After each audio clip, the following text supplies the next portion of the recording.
Jóvenes, muy buenas noches. Buenas Buenas noches. noches, doctor. Bien, vamos a ver quiénes más están por acá.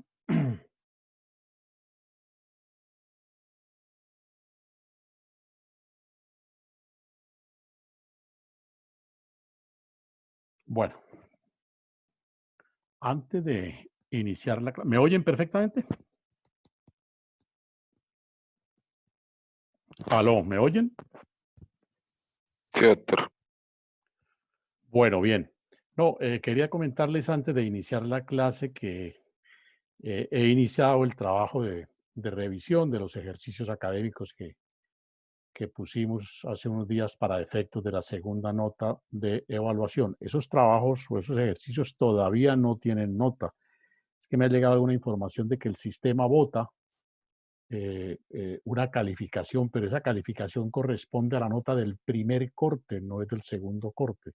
Entonces, les hago claridad en ese sentido. Ya la semana entrante tendré listas las notas del segundo corte, que como ustedes saben, están soportadas en los ejercicios académicos que ustedes hicieron en días pasados y que amablemente me han remitido algunos a la plataforma, otros a mi correo personal. Entonces quería hacer esa claridad para disipar de pronto confusiones en ese sentido. Bien, jóvenes, iniciemos esta noche hablando de, pues continuando el desarrollo del tema que habíamos iniciado en la noche de ayer en relación con el derecho de los tratados. Permítanme, pongo por aquí la Convención de Viena.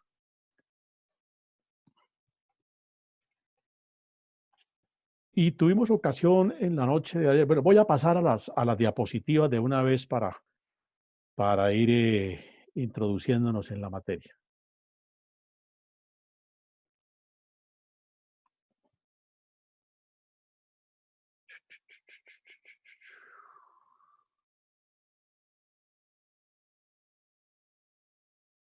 Bueno, ahí ven las diapositivas. No, señora, aún no. ¿No las ven? Vamos a tratar a ver cómo es el...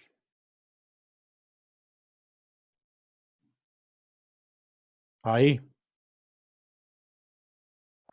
Sí, ya. Sí, señora. Bueno, bien. Bueno, bien. Anoche tuvimos ocasión de ver ya algunos aspectos, digamos, de carácter un tanto general en relación con el tema del derecho de los tratados. Pues nos ocupamos a ver rápidamente de algunos aspectos atinentes pues a los aspectos introductorios. Pues anoche nos ocupamos de los conceptos previos en relación con la Convención de Viena, con alguna referencia de cómo está la Convención de Viena en el derecho colombiano. Estos temas los tratamos anoche, hablamos de las tres convenciones de Viena, hablamos pues de cómo la primera es la única que realmente rige entre nosotros, la segunda, a pesar de que está aprobada, no está en aplicación, y la Convención Tercera de Viena, no, Colombia no la ha aprobado, menos la ha ratificado. Algunos antecedentes históricos de la Convención de Viena y, por supuesto, la importancia de la Convención de Viena, que nos parece que es un hecho trascendente. Aquí seguimos remarcando eso. Finalmente, algunas apreciaciones de delegaciones internacionales hace años en relación con ese suceso histórico en el mundo jurídico y por sobre todo en la comunidad internacional que representa la Convención de Viena. Y abordamos la definición de tratado, ¿sí?, a la luz del artículo segundo de la Convención de Viena. Ustedes encuentran el artículo segundo en la Convención de Viena que contiene la definición de una serie de conceptos que son fundamentales para poder entender la Convención de Viena. Entonces, ahí trazamos una serie de, ahí se trazan los sentidos, las orientaciones, las indicaciones para la interpretación de algunos términos, vuelvo y repito, que son naturalmente trascendentes en la Convención de Viena. Por supuesto, el señalamiento de esos términos trascendentes se abre con la expresión tratado. Ahí el artículo segundo entonces nos dice qué se entiende por tratado para efectos de la Convención de Viena y vimos algunos análisis pues muy sencillos de los alcances de cada una de las 6 expresiones que comprenden la definición de lo que se trae por tratado en la Convención de Viena. Ocupémonos esta noche, en primer término, de algunas denominaciones que en el argot del derecho internacional suelen darse a los tratados. Es decir, estos instrumentos internacionales suelen denominarse de diferentes maneras, pero advirtiendo desde ya, como lo reiterábamos anoche, que el hecho de que se denominen de distinta forma no desnaturaliza la condición de tratados, porque como lo repasábamos en la Convención de Viena, se tiene como tratado cualquier instrumento celebrado por escrito entre los estados, cualquiera que sea su denominación particular. Es decir, no importa cómo se denomine, siempre y cuando estén presentes los elementos que están contenidos en el artículo 2 de la Convención de Viena. Entonces, lo que ha hecho la doctrina, digamos, la literatura del derecho internacional es crear una serie de expresiones, pero desde luego que no son gratuitas y no son en estricto sentido tampoco sinónimos, pues, en la expresión, digamos, más ortodoxa del vocablo sinónimo, no. Se asimilan a tratados, pero no son lo mismo, y aquí lo vamos a decir por qué. El profesor Arévalo Ramírez nos dice lo siguiente: la importancia de los diferentes nombres que reciben los tratados radica en su función indicativa, valga decir, a cada tratado se le da una denominación según el papel que cumpla, pero todos son tratados. Lo que pasa es que no todos los tratados tienen la misma finalidad. Entonces, según el papel que cumpla, se le da una denominación puntual a lo que conocemos como tratado. Es decir, agregamos ya nosotros, las denominaciones indican la naturaleza jurídica y el contenido de los tratados. Esto lo decimos con soporte en lo que el profesor Arévalo Ramírez enseña en su texto de Derecho Internacional Público. En ese sentido es importante tener en cuenta que el cambio de nombre no tiene un efecto jurídico sobre las obligaciones que cada tratado contiene. Sin embargo, a pesar de que un tratado pueda denominarse de cualquier forma, entre mejor se escoja su nombre, este será más explicativo e indicativo para quien lo va a ejecutar.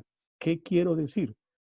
Que cuando le damos al tratado la denominación que puntualmente se ha construido para ese tipo de tratado, pues se nos facilita saber de qué trata, valga la redundancia, el tratado, ¿cierto?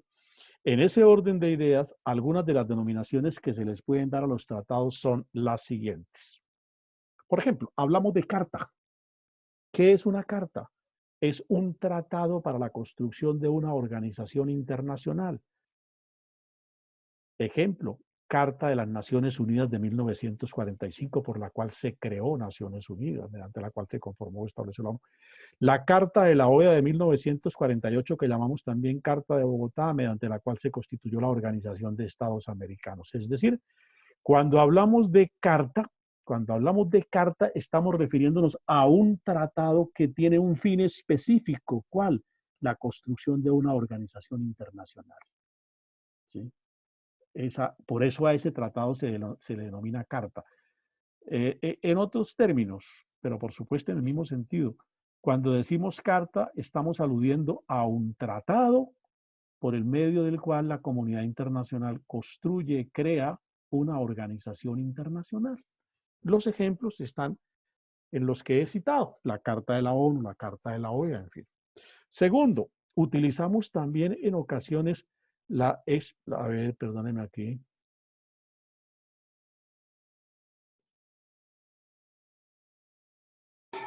Doctor, qué pena, doctor, qué pena.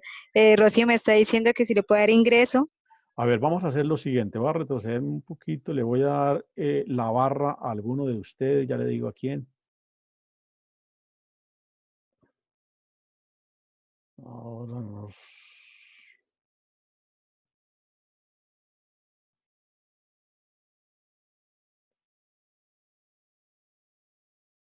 No, ahora para devolverme me encarté.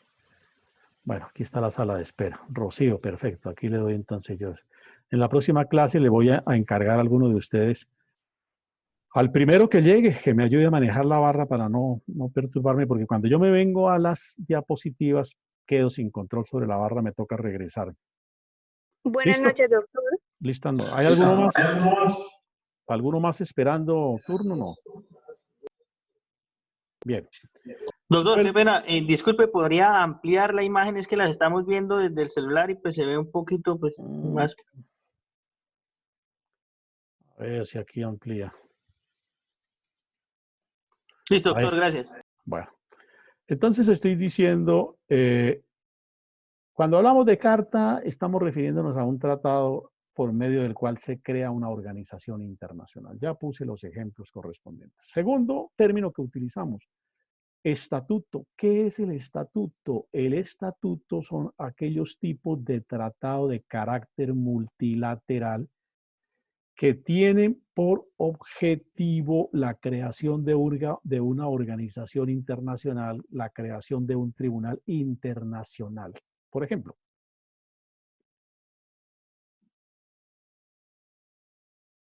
el Estatuto de la Corte Internacional de Justicia. ¿Sí? No.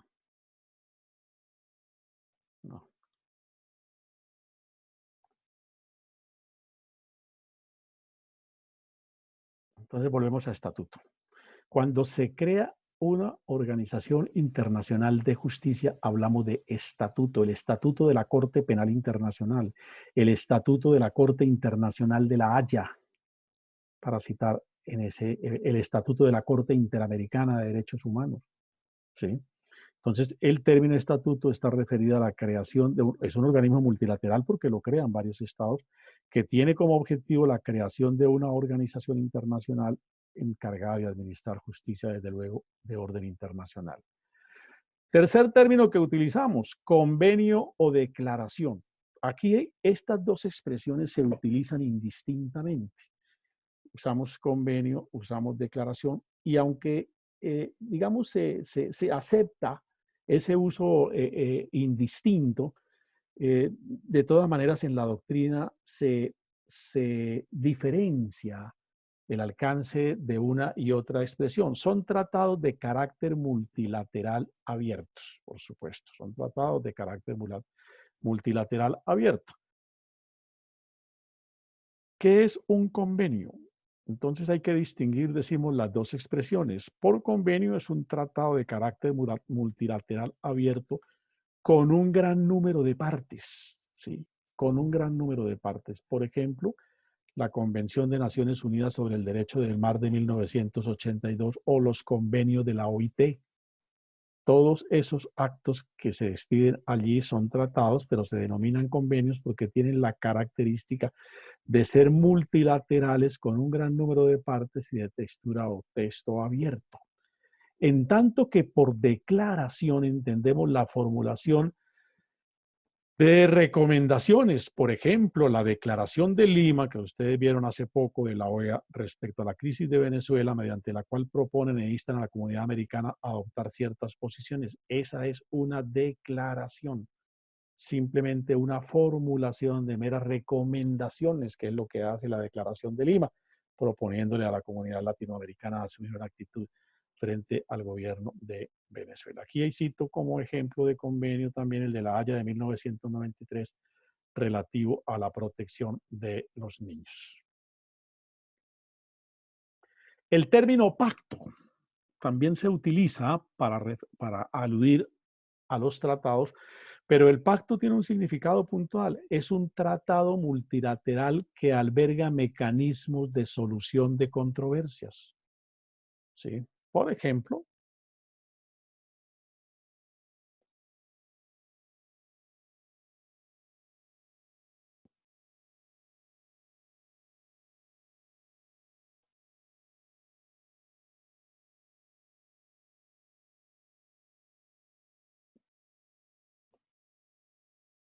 no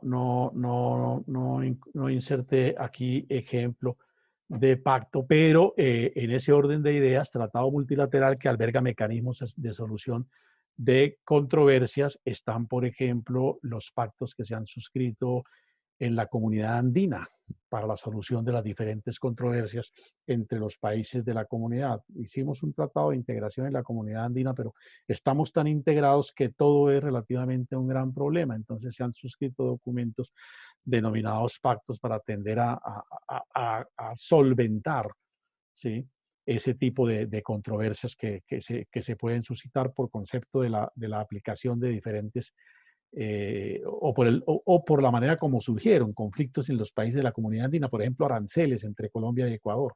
Fue uno de los puntos que obligó a que se firmaran unos pactos para adicionar el instrumento por el cual se creó la Comunidad Andina. Protocolo. Suele nombrarse protocolo el tratado que complementa un tratado ya existente. ¿Es un tratado el protocolo? Claro que es un tratado, pero complementa un tratado ya existente. Se inspira en un tratado original y adiciona obligaciones o aclara ciertos aspectos. Ahí me estoy refiriendo, por ejemplo, ustedes han oído hablar de los famosos OTROSIS en los contratos de naturaleza civil o comercial. ¿Qué son los OTROSIS? Cláusulas contractuales, por supuesto. ¿Forman parte del contrato? Claro, forman parte del contrato. Los protocolos son tratados que están vinculados a un tratado original, pero en tanto lo complementan, suele denominarse protocolo, porque generalmente los protocolos son contentivas de disposiciones de tratado para la aplicación del tratado principal. De ahí su denominación de protocolo. Los tratados principales a veces hacen los acuerdos centrales y fundamentales, pero para instrumentalizarlo, valga decir, para aplicarlo, a veces se requiere un desarrollo que generalmente se da en este tipo de tratados que se denominan protocolos. ¿Qué es un acuerdo? El acuerdo es en realidad de verdad el tratado de naturaleza bilateral. Si ustedes miran la definición de la Convención de Viena que leíamos anoche, recuérdenla, mírenla ahí en la convención que me imagino que ya todos la tienen. ¿Cómo comienza la definición de tratado? Se entiende por tratado un acuerdo internacional. Por eso el término acuerdo sí opera en estricto sentido como un sinónimo del término tratado. Es decir, entre acuerdo y tratado no hay diferencia de ninguna índole, ¿sí? Aunque estos, déjenme insistir, todos estos términos son tratados, de todas maneras, ustedes ya creo que me han entendido que cada una de estas denominaciones está orientada a indicar un tipo de tratado de manera puntual.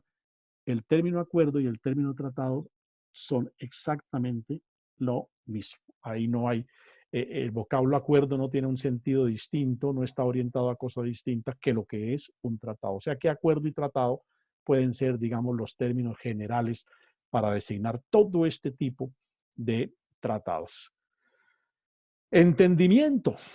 Son tratados en los que los estados prometen que solucionarán sus controversias mediante otro instrumento. Es como un instrumento preparatorio de otro instrumento mediante el cual se acuerda ya la solución definitiva de un determinado conflicto. Si quisieran ustedes es asimilarlo un poco en el mundo comercial a lo que son las cartas de intención. Vamos a hacer un negocio, lo vamos a hacer de la siguiente manera, pero ¿ese es el negocio en sí? No, es apenas una carta de intención para hacer un negocio que va a generar algunos efectos jurídicos, por supuesto, pero en sí no está contenido el negocio con todos sus detalles, ni por sí surte pues un efecto jurídico definitivo. Bueno, aquí volvemos a los ejemplos que ya habíamos venido citando. Protocolo, por ejemplo, los convenios adicionales a los convenios de Ginebra sobre el derecho internacional humanitario. Aquí lo digo, el acuerdo es al tenor del artículo 2 de la Convención de Viena, son los tratados propiamente dichos. ¿Y qué es un memorando de entendimiento? Este último concepto, un documento mediante el cual los estados expresan su deseo de emprender una línea de acción común sin crear un acuerdo legalmente obligatorio. En realidad, de verdad, es un pacto de caballeros, pero no genera por sí todavía ningún efecto porque no se ha perfeccionado ni se ha definido un tratado en los términos que lo define la Convención de Viena de 1969. Entonces, traigo a colación para ilustrarlos en ese sentido todas estas variedades de denominaciones a través de las cuales aludimos a los tratados internacionales. Voy a sintetizarlo nuevamente y me excusan que sea tan reiterativo, pero quiero ser lo suficientemente claro para que quede de ahora grabado el concepto. Todas estas palabras a las que hemos hecho referencia, carta, estatuto, convenio, declaración, pacto, protocolo, acuerdo, entendimiento, todas estas todos estos vocablos, son formas de tratado.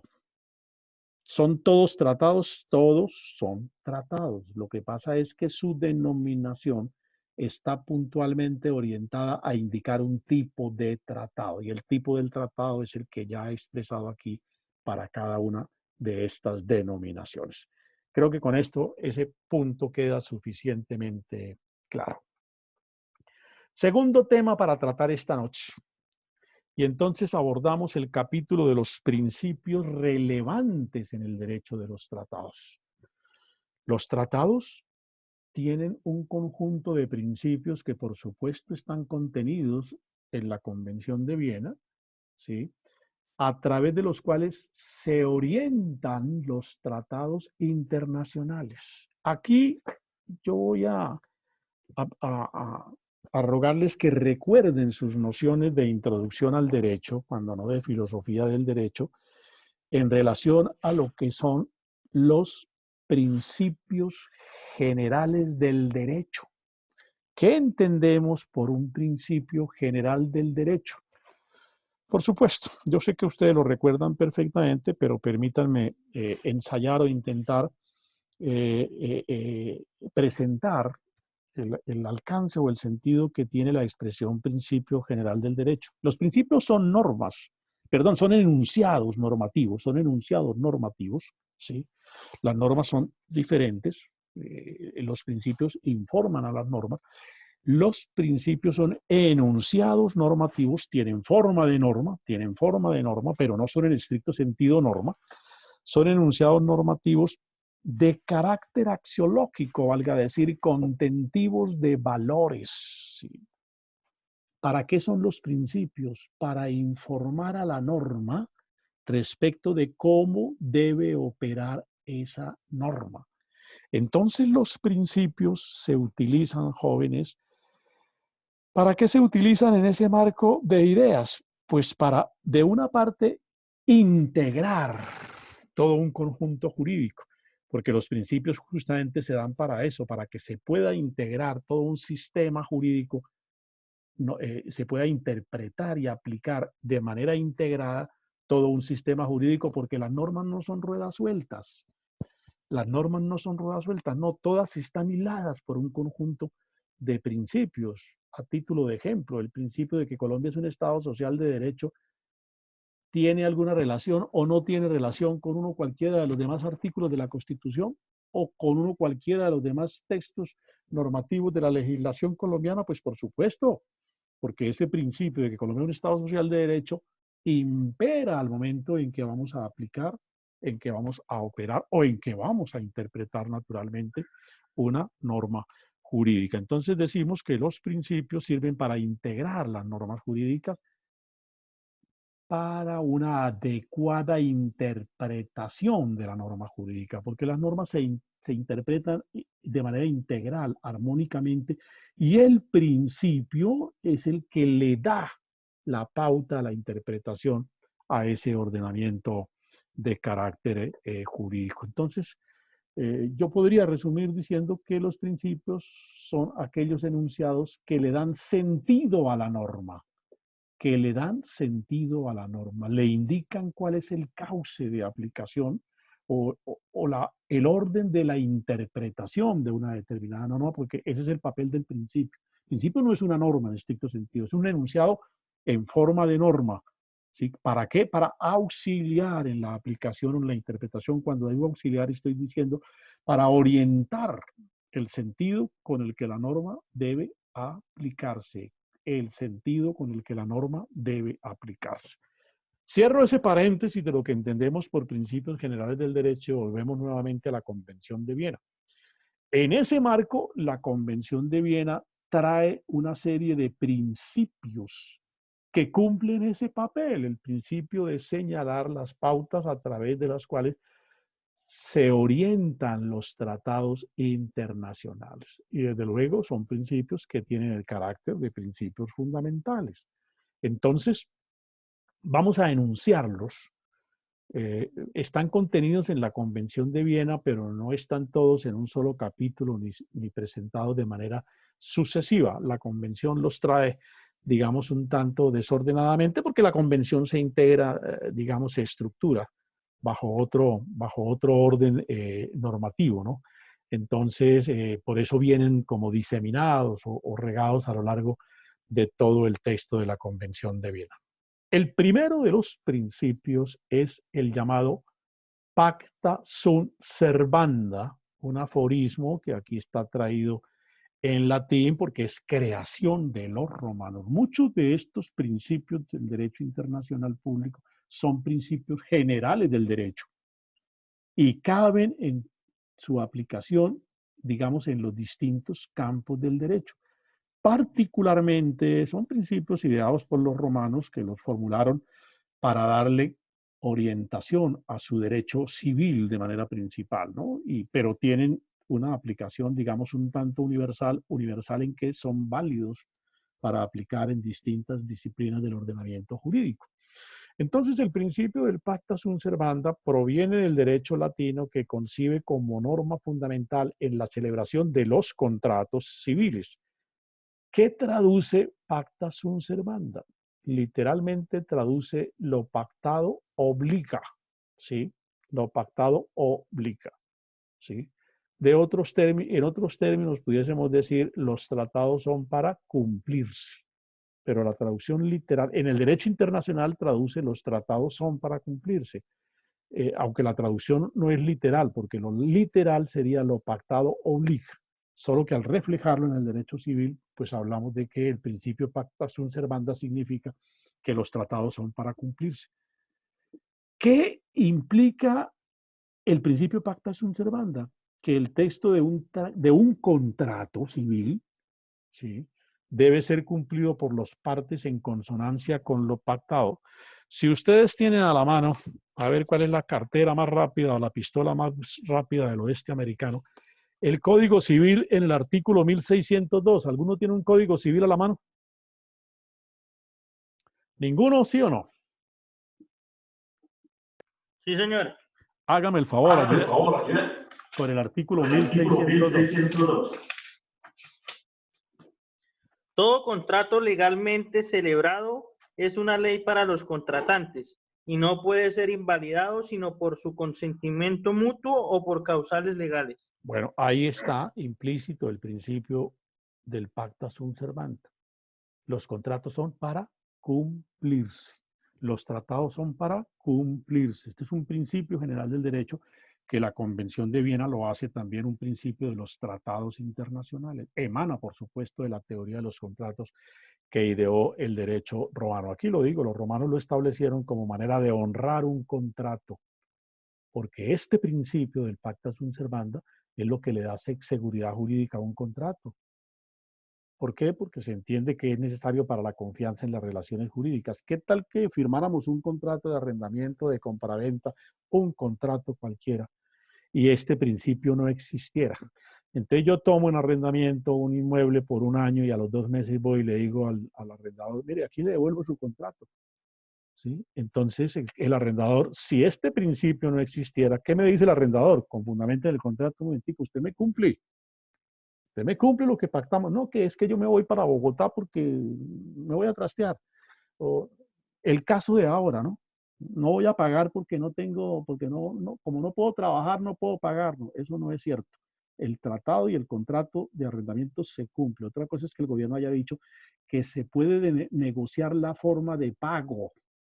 Pero como la gente entendió que era que el gobierno había dicho que no pagaba, que no era necesario pagar, o que era necesario que el arrendador rebajara lo que el inquilino pide que le rebaje. No dice eso en la norma.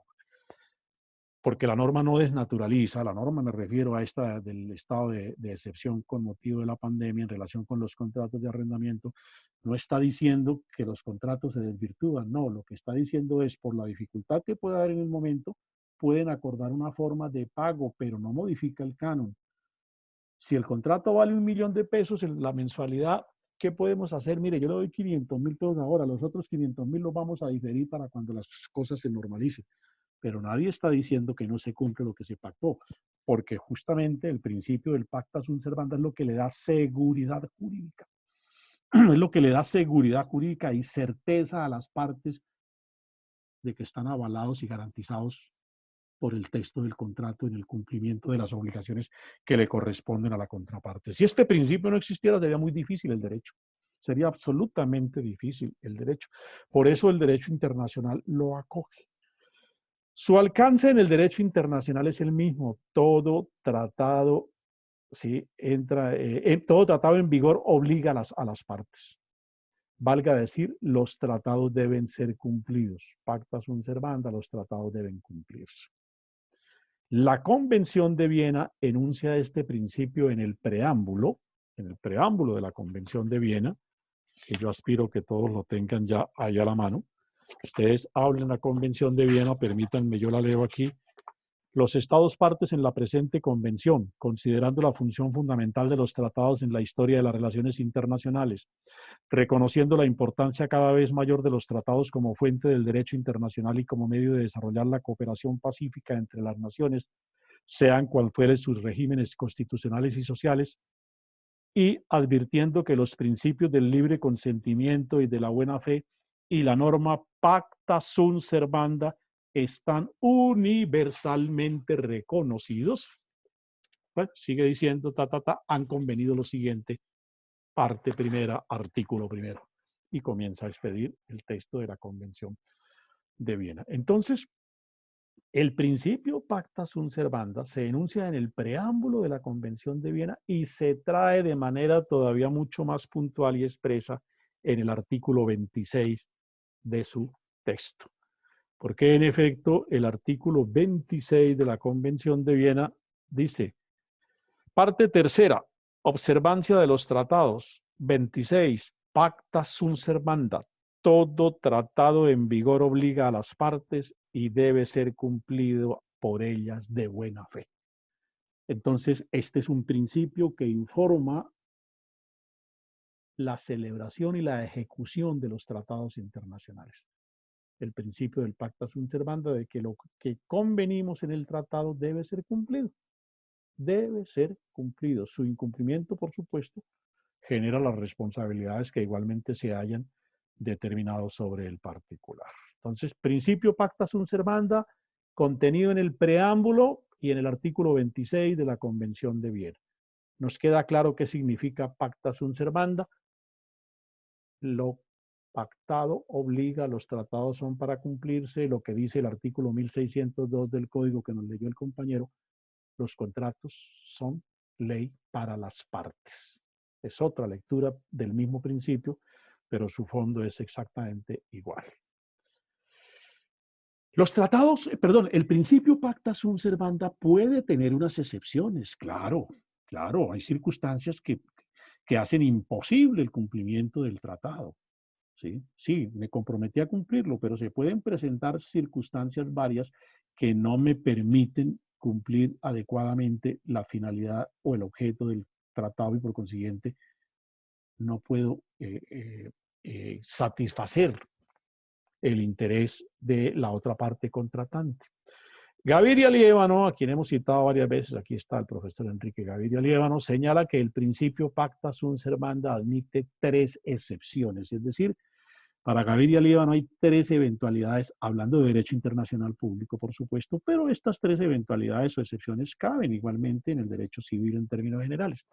3 excepciones, cuando decimos excepciones, es decir, 3 posibilidades que justifican el no cumplimiento del contrato, valga decir, el no cumplimiento del principio del pacta sunt servanda. Primero es la imposibilidad física. No se puede cumplir el tratado porque físicamente es imposible, ¿sí? Para cumplir el tratado contemplado en el artículo 61 de la Convención. Efectivamente, el artículo 61 de la Convención de Viena, ¿sí? Nos dice en el artículo 61, imposibilidad subsiguiente de cumplimiento. Una parte podrá alegar la imposibilidad de cumplir un tratado como causa para darlo por terminado o retirarse de él, si esa imposibilidad resulta de la desaparición o destrucción definitiva de un objeto indispensable para el cumplimiento del tratado. Si la imposibilidad es temporal, podrá alegarse únicamente como causa para suspender la aplicación del tratado. A eso se refiere este numeral Primero, hay imposibilidad física de cumplir el tratado cuando las circunstancias físicas hacen imposible el cumplimiento del objeto del tratado.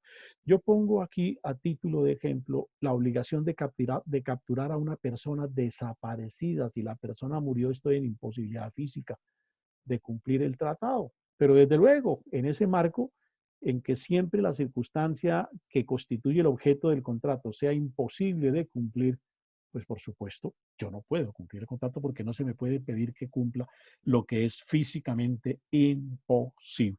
Eso es un principio general también del derecho, que en tanto principio exceptúa el cumplimiento de otro principio. Lo segundo ya no es la imposibilidad física, sino la imposibilidad moral. ¿Sí? Puede ser físicamente posible darle cumplimiento al tratado, pero hay ciertos factores en una determinada sociedad que considera que si ese tratado se cumpla, se vulneran valores, ¿sí? Se vulneran supuestos esenciales de la integración de esa sociedad.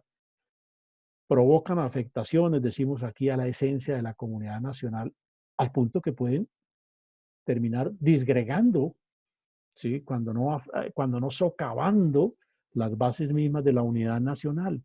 Por eso se considera moralmente inválido su cumplimiento, moralmente inválido su cumplimiento. Tercero, cuando por circunstancias políticas o sociales va en contra del país. En esta eventualidad, tercera que cita el profesor Gaviria, Doctor, ¿sí? una pregunta. La segunda, inválida por el cumplimiento de la parte moral, ¿hay algún artículo que lo fundamente en la convención? En el régimen del artículo 61, señorita, puede estar comprendida la imposibilidad moral, por supuesto. ¿Sí? Ah, ok. Gracias, Y doctor. tercero, cuando por circunstancias políticas o sociales van en contra del país, lo cual lleva a la denuncia del tratado. Dice Gaviria, un tratado puede quedar sin efecto cuando determinada clase de circunstancias históricas o políticas aceptan su denuncia. Su denuncia, lo vamos a ver en unas clases siguientes, es el acto por el cual una de las partes manifiesta a los otros contratantes, a los otros intervinientes en el tratado que no puede seguir cumpliendo o que se abstiene de cumplir una determinada obligación del contrato por las razones que desde luego debe enunciar. Pero eso no es tan liberal, tan gratuito, tan digamos, no normado, ¿no? Desde luego, la Convención de Viena dice en qué circunstancias se puede denunciar.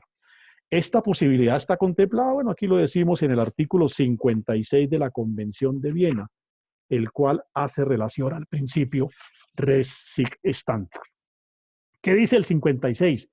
Denuncia o retiro en el caso de que el tratado no contenga disposiciones sobre la terminación, la denuncia o el retiro. ¿Sí? Un tratado que no contenga disposiciones sobre su terminación ni prevea la denuncia o el retiro del mismo no podrá ser objeto de denuncia o de retiro a menos que a. Que conste que fue intención de las partes admitir la posibilidad de denuncia o de retiro. B, que el derecho de denuncia o de retiro pueda inferirse de la naturaleza del tratado. Y 2, una parte debe notificar con 12 meses por lo menos de antelación su intención de denunciar un tratado o retirarse de él conforme al párrafo primero. Bien, ¿qué es el principio del res sic stantibus? Lo vamos a ver, creo que aquí está contemplado. Doctor, una pregunta. Sí, señorita. ¿Los tratados tienen cierto tiempo, digamos, que se haya planteado que sean o determinado por cada país? No, eso es de la liberalidad de las partes, como un contrato, señorita, usted lo puede celebrar de manera indefinida, claro, hay que pactar en qué momento termina, ¿sí? O por qué circunstancias termina, pero digamos su ejecución normal puede ser indefinida o se puede prorrogar automáticamente, ¿no? Los tratados son de la misma manera, pueden pactar también un término de terminación del tratado. Eso sí ya depende, digamos, de la liberalidad de las partes, del contenido mismo del negocio, por supuesto, ¿no? De la razón misma que da lugar al tratado, porque si hacemos un tratado para que me ayude en relación con la guerra que yo voy a sostener contra un tercer estado, pues si pasó la guerra, el tratado no tendría sentido. Es apenas obvio que por sustracción de materia, pues el tratado prácticamente termina. Entonces, la terminación del tratado depende de que se haya pactado, de la naturaleza misma del tratado, si la prestación fue satisfecha, si Si los objetos o las razones que dieron lugar al tratado están cumplidas y agotadas, pues el tratado, por sustracción de materia, termina. Rebus extantibus es un principio del derecho, es una expresión igualmente proveniente del derecho civil que significa estando así las cosas. Los romanos dijeron que todo contrato lleva implícito de manera tácita una cláusula sobreentendida. Si está implícito, es tácita, pues se da por sobreentendida, en virtud de la cual se entiende que las estipulaciones establecidas lo son habida cuenta de las circunstancias concurrentes en el momento. Esto es, estando así las cosas. De forma que cualquier alteración sustancial de las mismas puede dar lugar a la modificación de aquellas estipulaciones. Vamos a mirar un ejemplo en el derecho civil para traerlo al derecho internacional público de la figura o del principio del rebus estantus. Por ejemplo,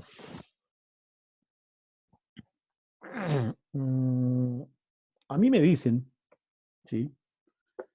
Usted va a ser el distribuidor de un producto cualquiera. Va a ser el distribuidor de un producto, supongamos de un licor. Supongamos de un licor, ¿sí? Va a ser el distribuidor en el departamento de Santander de este licor. El negocio se estructura sobre la base de, digamos, las participaciones del mercado, por supuesto. Cuando uno se compromete en un negocio de distribución o de comercialización de productos, pues tiene que analizar cómo se comporta el mercado. Entonces a mí me dicen, usted distribuya, a ver, ¿qué producto? Le digo yo, un aguardiente. Un aguardiente, estamos hablando de licores hoy que es viernes. Distribuya un aguardiente. Entonces, ¿yo qué hago? Cojo el comportamiento y analizo el comportamiento de los licores en el departamento de Santander, que es la zona que me van para vender. Y entonces yo encuentro que la competencia tiene una participación de tanto. Supongamos todavía más extremo el ejemplo, no hay competencia. No hay competencia porque no se permite vender sino ese solo aguardiente. Pero usted, el único que puede vender aguardientes es usted. O sea que todo el mercado es suyo. ¿Sí? Entonces, perfecto. ¿Usted puede vender 3 millones de botellas al año? Claro, yo puedo vender 3 millones de botellas porque todo el mercado es mío y el análisis me permite pensar que yo puedo colocar en el mercado esas botellas. Listo. Se inicia la ejecución del contrato y ahí vamos y vamos y vamos y dice, estando así las cosas. Pero ¿qué ocurre? ¿Qué ocurre? Mañana el gobierno puede decir, se prohíbe, y esto que traigo a colación seguramente se va a plantear por los distribuidores de licores. Mañana el gobierno puede decir, se prohíbe la venta de licores o se genera un hecho que afecta la comercialización de licores. Por eso digo, tengan la absoluta seguridad. Se me ocurre este ejemplo. Va a tocar buscar los distribuidores de licores para que se me vuelvan clientes. Es porque se produjo una circunstancia que alteró el estando así las cosas. ¿Qué es el estando así las cosas? Las condiciones normales en que hicimos el negocio. Las condiciones normales en que hicimos el negocio. Como se afectaron por un hecho que no es culpa mía ni culpa del otro, un factor externo, ¿sí? Entonces, pues yo tengo que decir, hombre, si prohibieron la venta de licores, además de que es físicamente imposible cumplir el contrato, la cuota que yo me comprometí a comprarles, pues por supuesto, los factores sobre los cuales se hizo el negocio están alterados. El estando así las cosas dejó de ser porque ahora las cosas son otras. Ahora las cosas son otras, ¿sí?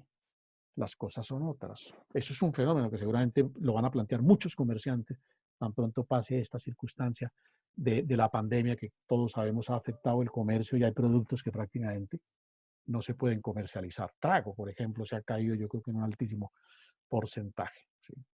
Puede también variar el estando así las cosas en el ejemplo que propongo por lo siguiente, porque cuando a mí me dijeron sea el distribuidor de aguardiente y el único aguardiente que hay en Santander el que usted va a vender, pero si al poco tiempo entra otro aguardiente, al poco tiempo entra otro aguardiente, al poco tiempo entra otro aguardiente y tengo 3, 4 y 5 competidores, pues yo puedo decir, cambiaron las condiciones sobre las cuales hicimos el negocio.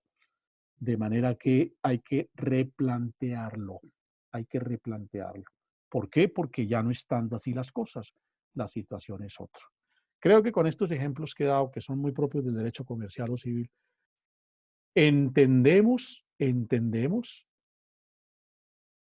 esta circunstancia del que habla aquí, que hace relación al principio rex stantibus.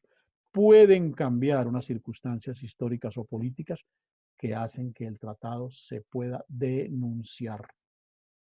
Porque cuando se celebró estábamos digamos, en un tipo de relación o en un marco histórico o político que es perfectamente diferente al que se nos puede presentar más adelante. Entonces, estas tres circunstancias que cambian, todas cambian, bueno, estas hacen imposibles el cumplimiento del objeto del contrato y esta cambia las circunstancias en que se realizó el tratado o el contrato, si estamos hablando de derecho civil, razón por la cual es posible plantear la denuncia del contrato. En estas condiciones no lo puedo cumplir. O la denuncia del tratado. En estas condiciones no puedo satisfacer el objeto del tratado internacional. Esos son circunstancias propias de derecho. Y fíjense que a un principio se opone el principio, en este caso, del res sic stantibus, que es otro principio del derecho que ya lo vamos a volver a repasar. El principio del jus cogens, contenido en el artículo 53 de la Convención de Viena. ¿Sí? Este es un principio al que se refiere la Convención de Viena en diferentes partes. Este es un principio que está diseminado, digamos, a lo largo de todo el espíritu de la Convención de Viena. ¿Qué dice el artículo 53 para definir qué es el principio del jus cogens? El principio del jus cogens. Ahí lo transcribo, está perfectamente en comillas. Es nulo. De entrada lo dice, es nulo todo tratado que en el momento de su celebración esté en oposición con una norma imperativa de derecho internacional general. Para los efectos de la presente convención, una norma imperativa de derecho internacional general es una norma aceptada y reconocida por la comunidad internacional de estados en su conjunto como norma que no admite acuerdo en contrario y que solo puede ser modificada por una norma ulterior de derecho internacional general que tenga el mismo carácter. En el marco trazado por el principio del jus cogens, se tiene como normas imperativas, entre otras, es decir, estas que voy a citar aquí son normas que forman parte del principio del jus cogens, contra los cuales no se puede ir ningún tratado. Si hay algún tratado, lo que dice el artículo que he leído, el artículo 53 de Viena, si hay algún tratado que vaya en contravía de los principios del jus cogens, ese tratado es nulo, porque es una norma imperativa de derecho internacional contra la cual no cabe discusión alguna. Es una especie de axioma en términos filosófico-matemáticos. ¿Sí? Por ejemplo, la coexistencia pacífica, el uso ilegítimo de la fuerza, los acuerdos destinados para proteger los derechos humanos, el derecho internacional humanitario, la prevención o restablecimiento de la esclavitud. Quien pretenda hoy en día revivir la esclavitud va en contravía del principio del jus cogens. Por ir en contravía del principio del jus cogens fue que Sudáfrica fue excluida de la comunidad internacional en los tiempos del apartheid, cuando se discriminaba a la población de raza negra. La piratería no puede ser avalada por ningún tratado. Los genocidios, la prohibición de restablecer el colonialismo. Ayer, perdón, así anoche hablábamos, creo, de cómo el colonialismo está abolido del derecho internacional. ¿Sí? Y por eso se justifican, bueno, anoche propiamente no, tal vez en la clase anterior, se justifica la condición de sujeto de derecho internacional para los movimientos que se levantan contra las expresiones de colonialismo, ¿sí? Atentar contra la soberanía de los estados, la prohibición de la tortura, ¿sí? Lo que llamamos trata de personas, que la gente le dice trata de blancas, refiriéndose al mercado sexual que se hace de las mujeres en este caso, pero que en general es el delito de trata de personas.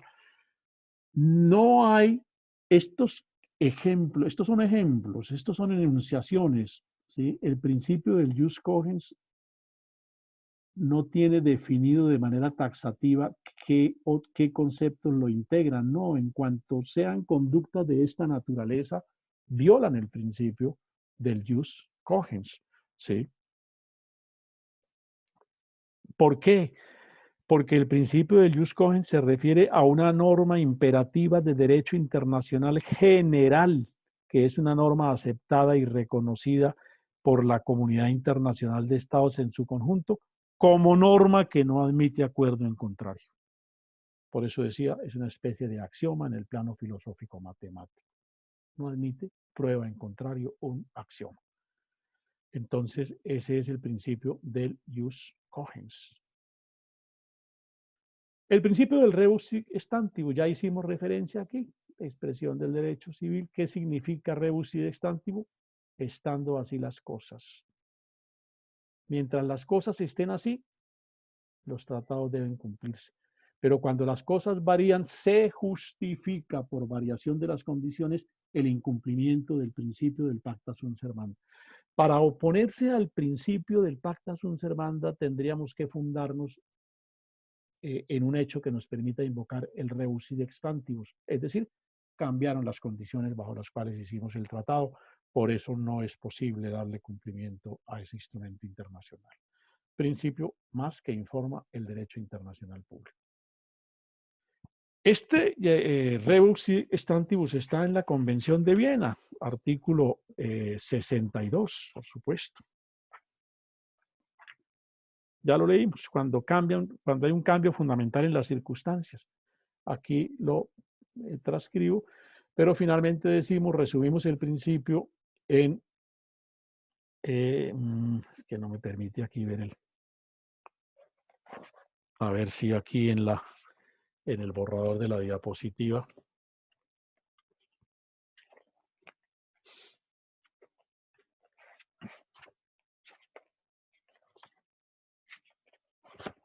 Bueno.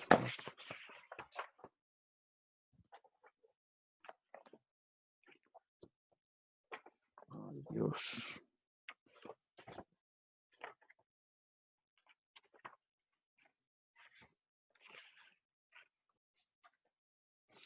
Resumimos el principio en cita, afirmando que cuando estando en vigor un tratado acontecen cambios en las circunstancias que lo originaron, podrá revisarse o darse por terminado dicho tratado, lo que he expresado.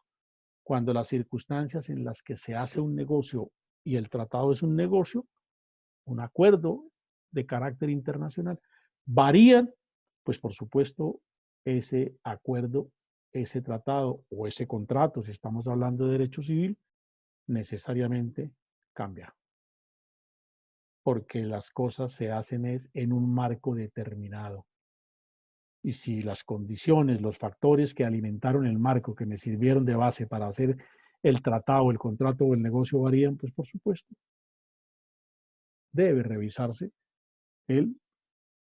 el acuerdo que las partes hayan celebrado.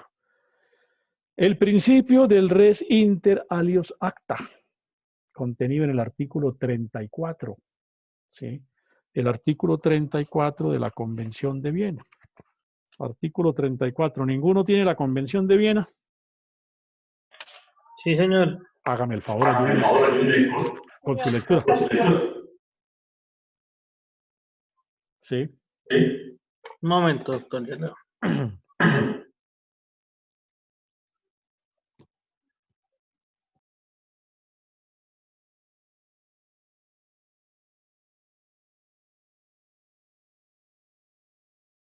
¿Artículo qué, doctor? 34, señorita. El que habla sobre la norma general concerniente a Sí, terceros. sí, léalo, señorita, léalo. Listo. Un tratado no crea obligaciones ni derechos para un tercer estado sin su consentimiento. Perfecto. Un tratado no crea obligaciones ni derechos para un tercer estado sin su consentimiento. Eso se denomina res inter alios acta en el derecho latino o en el derecho de los romanos. ¿Qué significa? Que mientras el Estado no haya expresado su consentimiento, y este consentimiento debemos extenderlo, no se hayan aprobado los mecanismos internos que convaliden el consentimiento, es decir, que ya permita poner en práctica el consentimiento frente al tratado, pues no obliga, ¿sí? Y en consecuencia, un tratado no obliga, no crea obligaciones para un tercer estado si ese estado no se ha comprometido. Si ese estado no se ha comprometido. Un tratado entre Colombia y Ecuador no puede comprometer a Perú si Perú no ha dicho expresamente que se vincula al tratado o que es parte del mismo, ¿sí? Determina este principio que un tratado no genera efectos, derechos ni obligaciones para terceros estados no contratantes o partes. Según el aforismo latino, los tratados solo comprometen u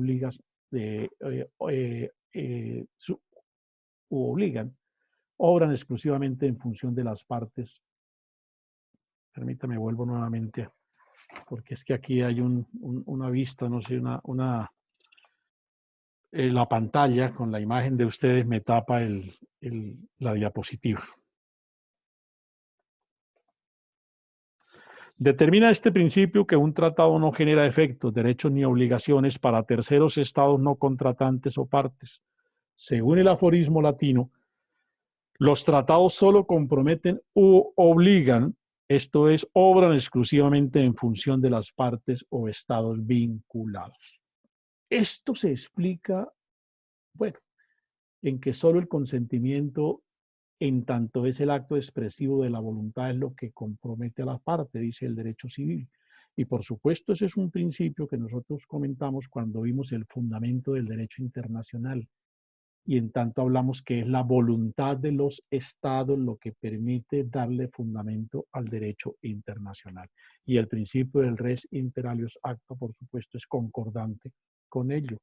No se puede esperar que un Estado que no ha manifestado de manera expresa comprometerse, consentir un tratado, frente a él se le puedan generar efectos de alguna índole, ¿no? Porque opera el principio del inter alios acta. Ahora, hay tratados en que se pueden prever obligaciones para terceros estados. Dice el artículo 35 de Viena, una disposición de un tratado dará origen a una obligación para un tercer estado si las partes en el tratado tienen la intención de que tal disposición sea el medio de crear la obligación y si el tercer estado acepta expresamente por escrito esa obligación. Si, mientras no haya consentimiento y manifestación expresa por escrito de comprometerse, para nada pueden extenderse los efectos de un tratado a otro estado que no haya acordado vincularse de manera por demás reiterada en forma expresa. Entonces, eso es perfectamente claro. Y constituye el res inter alios acta otro principio del derecho internacional. El principio de la bona fide o buena fe. Principio que ustedes conocen de manera por demás suficiente, que está vinculado en el artículo 83 de la Constitución nuestra, que está vinculado como uno de los principios de la administración pública, que es uno de los principios, creo que ustedes ya vieron, lo están viendo, derecho administrativo, es uno de los principios que informa toda la actuación de la administración. En términos generales es un principio general del derecho que se trae, por supuesto, al derecho internacional. Y si se quiere, va más allá de ser un principio general del derecho, es un principio general de la vida en sociedad, el de la bona fide, como dirían los romanos, o el principio de la buena fe. Sí. El principio en mención es el supuesto esencial de toda relación de carácter jurídico. Claro, ¿podríamos hacer un acuerdo con alguien si yo sé que él está haciendo el acuerdo para tumbarme? Alguno de ustedes, y escúchenme el término muy santanderiano, muy coloquial, le jalaría a firmar un contrato o hacer un negocio con alguien si usted sabe de manera expresa que con quien está negociando lo va a tumbar? ¿Sí? ¿Se comprometerían ustedes a darle un anticipo de un contrato a alguien si tiene la certeza de que ese otro contratante lo va a estafar, a robar, a engañar? Por supuesto que no. ¿Sí? El principio de la buena fe es el supuesto esencial en toda relación de carácter jurídico. Con el ejemplo que propongo, que estoy diciendo que yo no advierto buena fe en el otro y que si yo no advierto buena fe o no parto del supuesto de la buena fe, no es posible desarrollar una relación jurídica.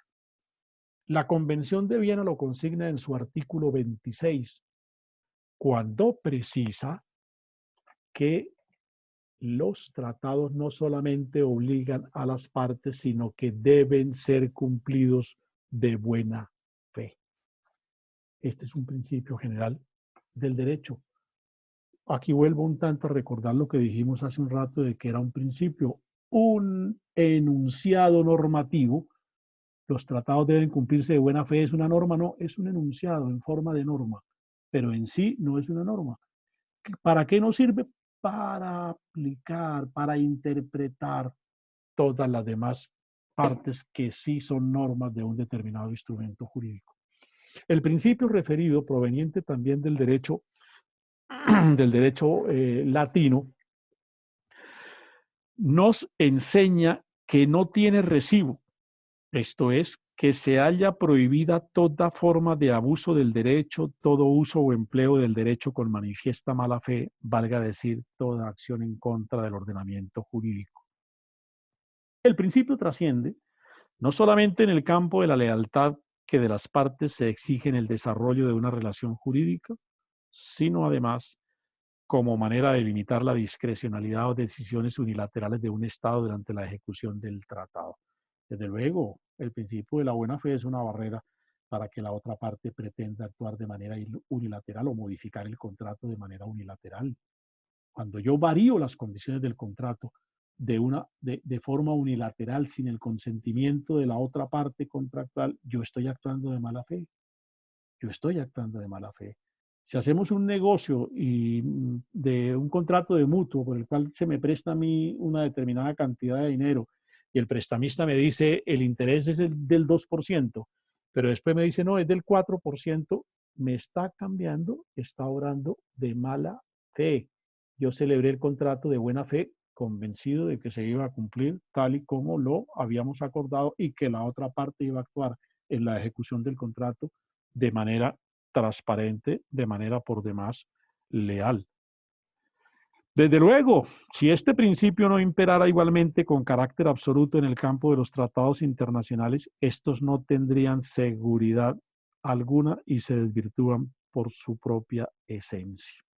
Lo que estoy diciendo, pues por supuesto, si estos principios no existieran, principios como el de la buena fe, era muy difícil. Sería absolutamente difícil, por no decir que imposible, o hacer un contrato, o hacer un negocio que equivale en el derecho internacional a hacer un tratado.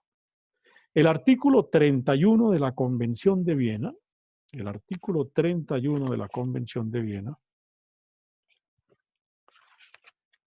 nos dice, regla general de interpretación. Un tratado deberá interpretarse de buena fe, conforme al sentido corriente que haya de atribuirse a los términos del tratado en el contexto de estos y teniendo en cuenta su objeto y fin. Entonces el principio opera no solamente en cuanto a la celebración y ejecución del contrato, sino que su interpretación debe hacerse igualmente en el marco del principio de la buena fe. Finalmente, el principio del ex consensu adventi vinculum, principio consagrado en el artículo 52. Si alguien me ayuda, por favor, con la lectura del artículo 52, le agradezco sobremanera. Artículo 52. Doctor, ¿de la convención? De la convención. Estamos hablando de la convención, señorita. Ok. Coacción sobre un Estado por amenaza o el uso de la fuerza. Es nulo todo tratado cuya celebración se haya obtenido por la amenaza o el uso de la fuerza en violación de los principios de derecho internacional incorporados en la Carta de las Naciones Unidas. Correcto, ese es un principio del derecho general, que todo acto que se imponga a la fuerza no puede producir eficacia jurídica de ninguna índole. Sí, me tocó casarme porque me llevaron a la iglesia con el revólver en la nuca, sí. Firmé ese documento porque me dijeron que si no traspasaba el inmueble, mataban a mi señora, a mi mamá, a mi hijo, a mi novio, a mi nieto. Sí, es decir, todo acto, sí, todo acto. La resultante de todo acto de fuerza, de toda amenaza, pues por supuesto desconoce los principios generales del derecho y desde luego los principios vinculados en la Carta de Naciones Unidas, porque la Carta de Naciones Unidas, como lo hemos enunciado también, y creo que esta noche lo recordamos ahí muy rápidamente, se opone por principio general a todas las expresiones y a todos los actos de fuerza. Y por supuesto no puede consentir que se produzcan en el campo del derecho internacional tratados, ¿sí?, que tengan como fundamento, como razón seria, cierta, última y real de su celebración un acto de fuerza. Eso no tiene cabida en el derecho internacional. Y eso, efectivamente, ustedes creo que ya ese capítulo del derecho civil lo vieron, que uno de los vicios de la voluntad es cuando se ejerce fuerza contra ella. Y eso vicia la voluntad y por consiguiente, si la voluntad está viciada, el negocio jurídico, el acto jurídico está viciado, porque se me ha impuesto por razón de la amenaza del acto de fuerza en términos generales, ese acto y no me quedaba más camino, por decirlo en términos coloquiales, que aceptar la realización. Pero desde luego en esas condiciones el acto no puede tener eficacia jurídica. Ni más faltaba que el derecho le diera cabida a los actos de fuerza. Justamente el derecho es la razón frente a todo el facto. El contrario del derecho es la fuerza o lo de facto. Nuestro concepto antípoda, digo nuestro concepto antípoda para nosotros los abogados, que somos hombres de derecho, son los actos de fuerza. Son los actos de facto, porque nosotros estamos formados para actuar y para participar en la vida social justamente a través de caminos de derecho como manera de contraponer. Y en esa medida es que cumplimos un papel social, ayudamos a estabilizar la sociedad actuando siempre en términos de derecho frente a los actos de facto. El derecho consagra como uno de los elementos sustantivos para que el acto se tenga como válidamente celebrado, en este caso un tratado internacional, el que en su formación o puedan presentarse factores que vicien el consentimiento de las partes. Pero creo que aquí falta algo o está mal redactado aquí la ficha.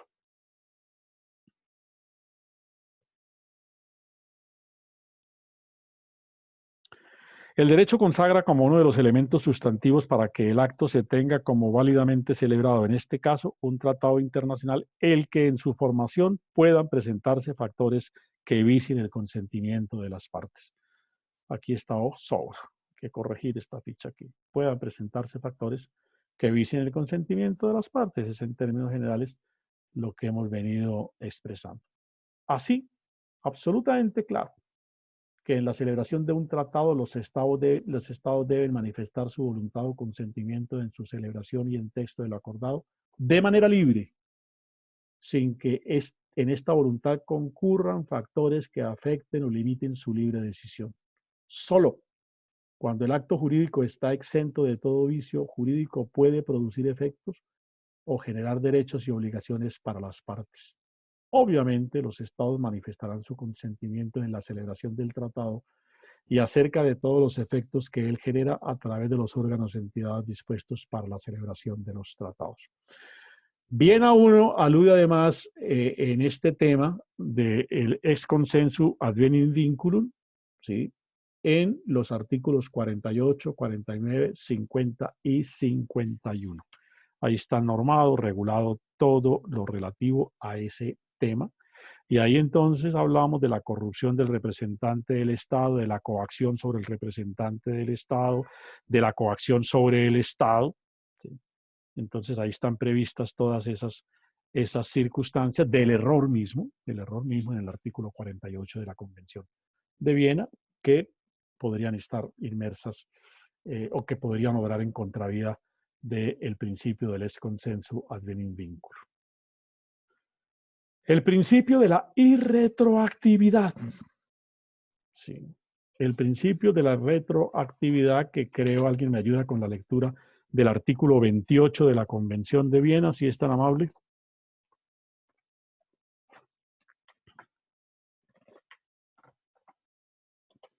¿Alguien lo encontró o no? Sí, doctor. Por favor, señorita, usted estaba muy diligente esta noche, cosa que Y, le agradezco. y retroactividad de los tratados. Sí.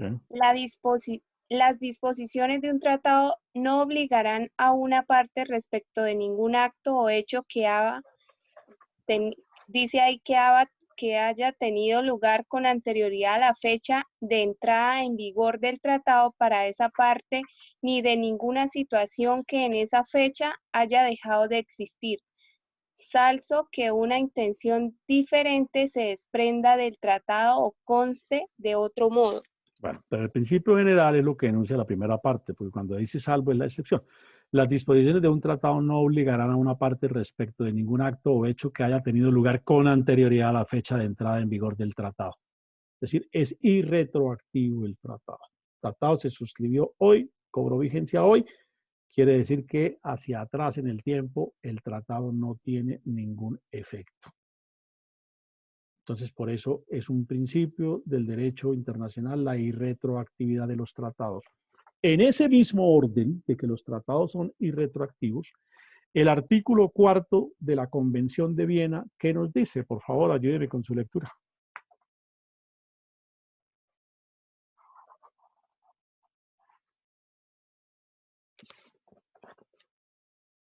¿Alguien lo encontró? Sí. Y retroactividad de la presente convención, sin perjuicio de la aplicación de cualesquiera normas enunciadas en la presente convención a las que los tratados estén sometidos en virtud del derecho internacional, independientemente de la convención. Esta solo se aplicará a los tratados que sean celebrados por estados después de la entrada en vigor de la presente convención con respecto a tales estados. Listo. Entonces, repito un tanto el principio de la irretroactividad. Se expresa de dos maneras. ¿Sí? El principio de la irretroactividad, ¿a qué se refiere? A que el acto celebrado no puede tener efecto hacia atrás en el tiempo. El tratado surte efectos hacia adelante, no hacia atrás. Todo lo que hacia atrás haya estado acordado u operare no es afectado por el tratado, porque el tratado mira siempre hacia adelante, no tiene efectos porque se rige por no tiene efectos retroactivos porque justamente se rige por el principio de la irretroactividad. Sí. Entonces, ahí estamos aludiendo al tratado que se rige por el principio de la irretroactividad. ¿Cuál es la situación que plantea el artículo 4? Apenas consonante con el principio de la irretroactividad. Pues por supuesto la Convención de Viena tampoco se puede aplicar a los tratados anteriores. Sí. Son dos situaciones perfectamente distintas. Colombia y Ecuador celebran un tratado para, qué sé yo, definir un problema de limítrofe. El tratado surte efectos es a partir de ahí en adelante. No de ahí para atrás, no lo cobija. ¿Sí? Entonces, ahí en adelante, porque el tratado es irretroactivo. Es irretroactivo en relación con el contenido de ese tratado específico. A eso se refiere el artículo 28. El artículo 4 lo que nos está diciendo, en consonancia con el principio general de la irretroactividad, es que la Convención de Viena tampoco se puede aplicar a los tratados anteriores a la Convención de Viena, porque eso sería armar un caos en el universo jurídico del derecho internacional con todos los tratados anteriores a la Convención de Viena. Por eso el principio de la irretroactividad se invoca de dos maneras, en relación con la irretroactividad de la Convención de Viena en el artículo 4 y en relación con la irretroactividad de los tratados en el artículo 28 de ese mismo documento, de ese mismo texto. Bueno, jóvenes, creo que son justamente la hora de terminar clase, las 10 de la noche. No, dejemos ahí para no dejar en punta el tema siguiente. ¿Alguna pregunta, alguna inquietud? Creo que el tema no ofrece hasta el momento mayor complejidad, mayor dificultad. Hay que ir mirando la convención de bienes, eso sí es cosa que importa hacerlo desde ya, trasciende hacerlo desde ya, porque como toda codificación, pues hay que saberla manejar, hay que saberla conocer. Los códigos son una serie de normas articuladas, no están todas seguidas temáticamente, pero están articuladas. Y lo advertía, los principios del derecho internacional, de los tratados internacionales contenidos en la Convención de Viena están diseminados a lo largo del texto y creo que ustedes lo han podido advertir esta noche a propósito de la lectura que hemos hecho de los principios allí contenidos. Jóvenes, si no hay ninguna pregunta, si no hay ninguna inquietud, entonces volvemos pues a la pantalla. Daremos por terminada la clase. Y nos veremos dentro de 8 días. O el próximo jueves, porque dentro de 8 días creo que es 1 de mayo, es festivo. Entonces nos veremos en la clase de la próxima semana, el día jueves. ¿Alguna Gracias, pregunta? doctor. ¿Alguna inquietud? ¿Alguna novedad? Listo, sí, Gracias, señor. doctor. Bueno, les agradezco mucho, muy amables. Y nos veremos Gracias una a vez. usted. Feliz Gracias, fin de doctor. semana, que descansen. Gracias, lo mismo. Igualmente. Bueno, muy gentil.